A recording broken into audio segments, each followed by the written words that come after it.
All of us will experience grief at some point in our lives, whether that's the loss of a loved one, whether that's the loss of a pet, the breakup of a relationship.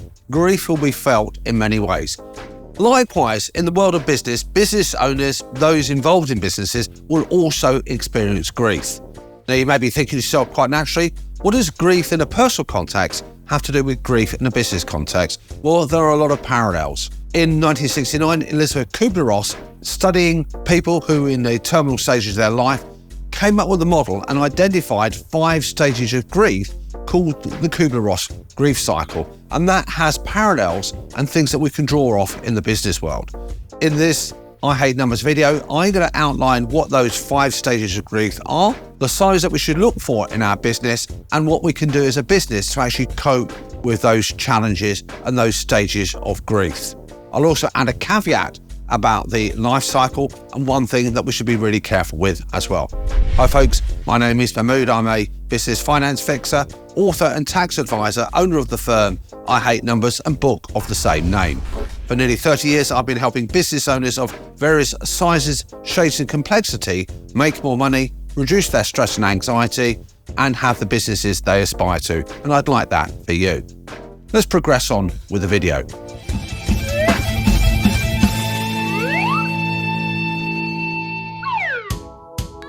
Now, caveats first of all. In the 5 stages of grief that Kubler-Ross identified back in 1969, it's been clarified that she isn't saying that actually people progress through these stages of grief in a linear fashion. Step 1 then is followed by step 2, then follows by step 3. Effectively, it could be that those are the 5 common stages.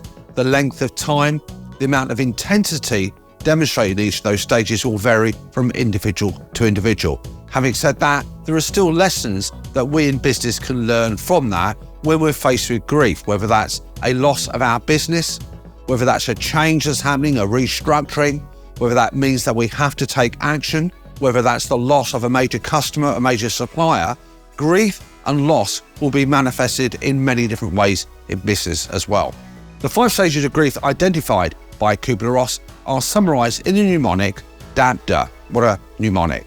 That is denial, anger, bargaining, depression, followed by acceptance. And as I said earlier, those 5 stages aren't linear. We don't necessarily go from those steps from denial to acceptance. Some people will vacillate, go back and forth, but those are really good, convenient ways to categorize the stages of grief and loss.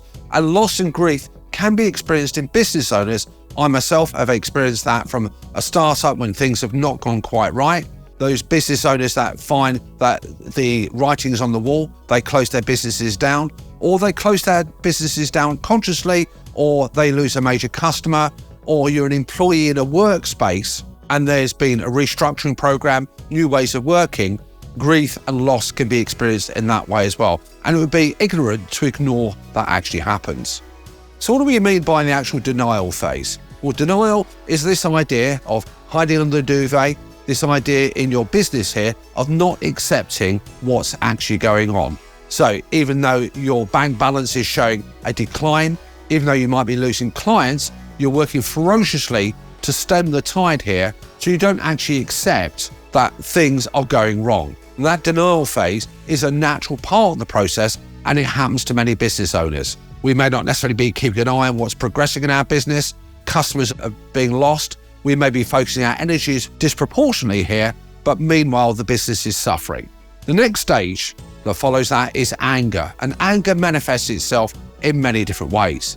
There could be frustration, there could be an irritation of the circumstances we find ourselves in, and even though we're taught in society to ignore anger, to be very accommodating, very willing, anger is a natural emotion, and it's always recommended, not just in business but in life, is to step into that emotion, to accept it and to go with that.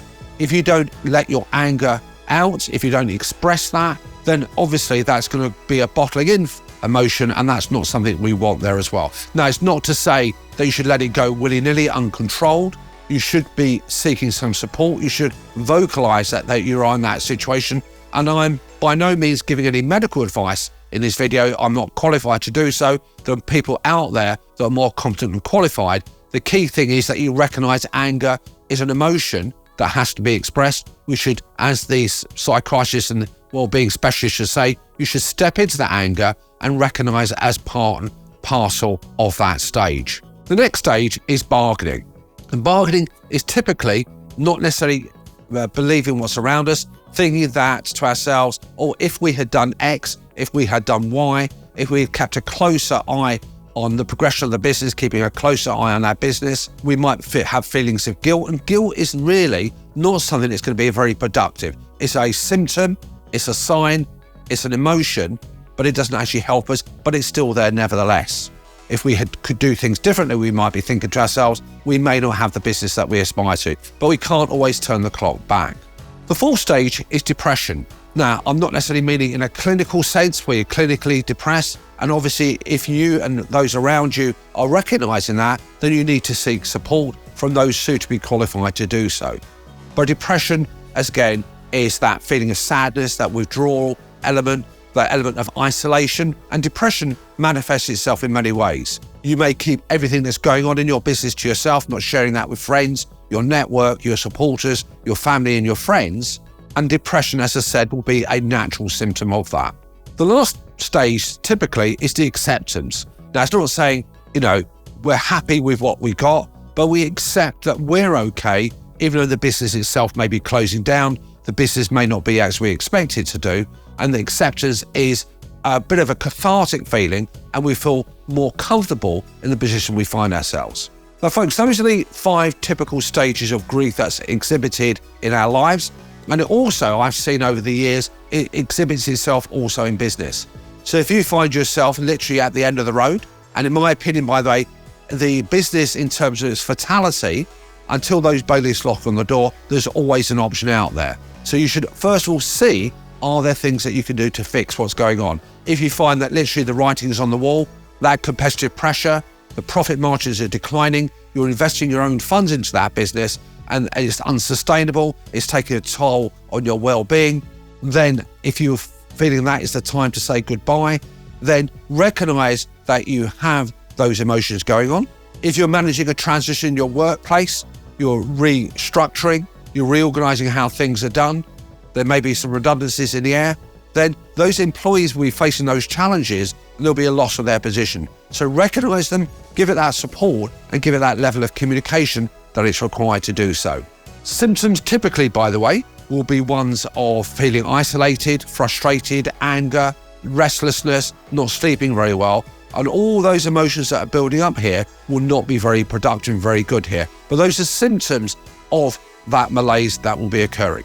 So folks, I hope you found this a useful overview about grief in business. Running a business is very much an emotional connection with what's going on there.